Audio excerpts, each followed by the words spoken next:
The Republican race to challenge Democrat incumbent Governor Tina Kotek is getting crowded. 15 candidates are running on the Republican side, including a second try for former Portland trailblazer. Businessman and financial planner Chris Dudley last ran for governor in 2010, losing to John Kitzhaber by less than 2 percentage points. Whoever wins the GOP nomination this time around, it will be an uphill battle in this solidly blue state. The last Republican governor in Oregon, the late Vic Atiyeh, who left office in 1987, almost 40 years ago.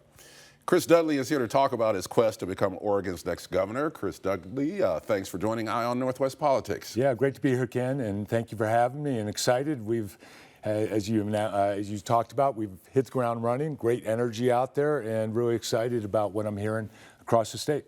Why did you decide to run, especially with so many other candidates, a couple of well-known names running on the Republican side? Well, as you know, Ken, I've been asked since I was in the closest election in the past 70 years for governor. I've had the highest vote total.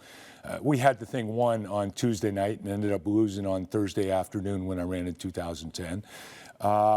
And I had a higher vote percentage then than the present governor did in her last election. I had 48%, she had 46.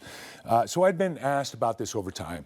And after that 2010 election, my wife, and I agreed with her, said, I don't want you to run again until the kids are out of high school, out of respect for the family, and I agreed with that. But I've been active behind the scenes watching what's been going on, and frankly, it just got to the point where I said enough is enough. We have to do better. There's no reason Oregon should be ranked 50th in education for fourth grade testing. There's no reason we should be 47th in places to do business, 47th in job creation.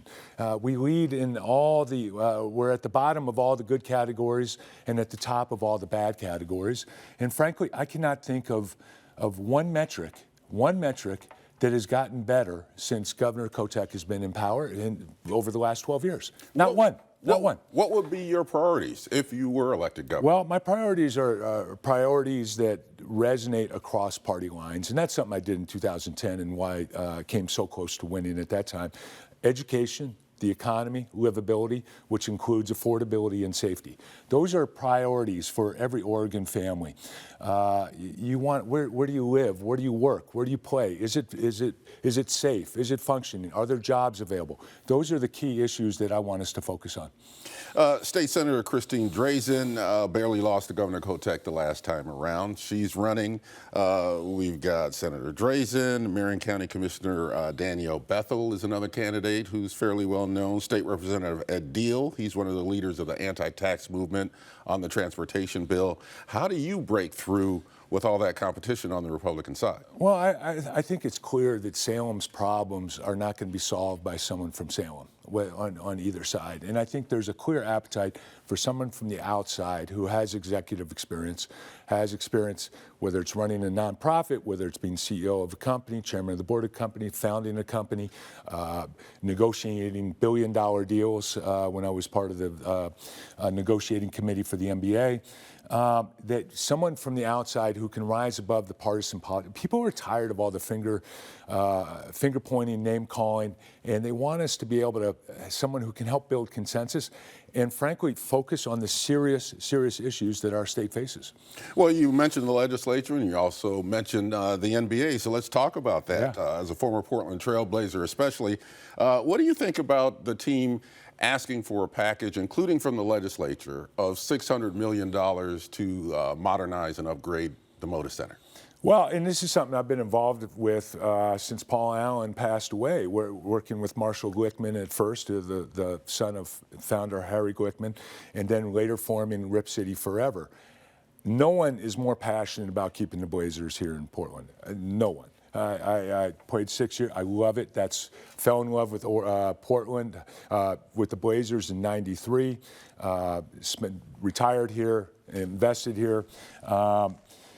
But I think I don't like how this is playing out. And I worry that the new ownership group is playing chess when the legislature and the government is playing checkers. That we have to be, you can't wait to the last minute, have a gun to your head, and have to have a deal.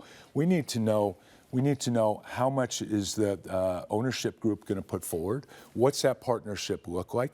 And most importantly, in my opinion, that you want to know that it is rock solid that the Blazers are going to stay here. If you do a long-term deal, Paul Allen, when he signed and we built the Moda Center, then the Rose Garden, he signed a 30-year commitment where he had no ability to leave. That's the things that we have to talk about. And again, there should be a win-win here. There should be a real win. The Blazers are integral to Oregon. They mean so much across the state, so much to the Portland economy, bring so much enthusiasm and pride for Oregonians. We have to create a win-win, and that's imperative.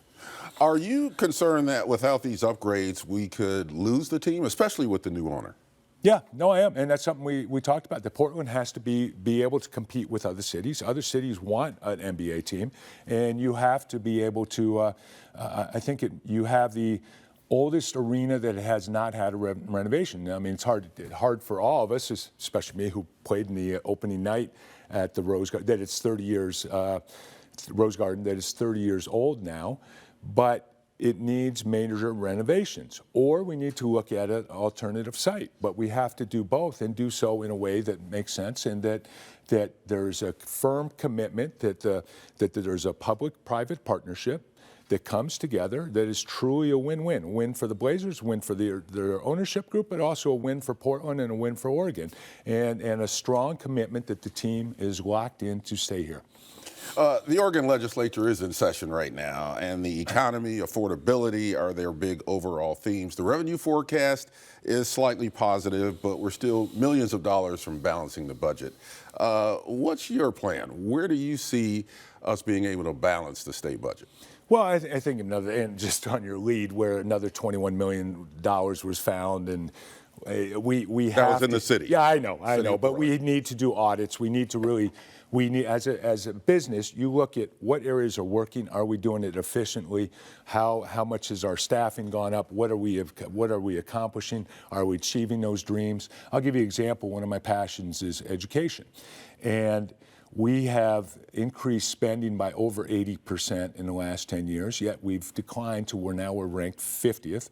And I feel like sometimes I have to remind people that there's only 50 states, that we are dead last in the country for testing results for fourth grade. We have to look at how we're using those dollars and use them efficiently. And, in running for governor, I feel leadership is a combination of empathy and accountability. Empathy in that knowing what the needs are, knowing that people are struggling out there, knowing that so many people are living month to month. But I would argue that right now we're doing neither, when it's not empathetic when our schools are dead last and that we have the shortest school year in the country, or one of them. It's not empathetic when I walk around Old Town and I'm walking around and over people lying on the streets who need help, need to be pointed in the right direction. But we also need accountability. Where are our dollars going?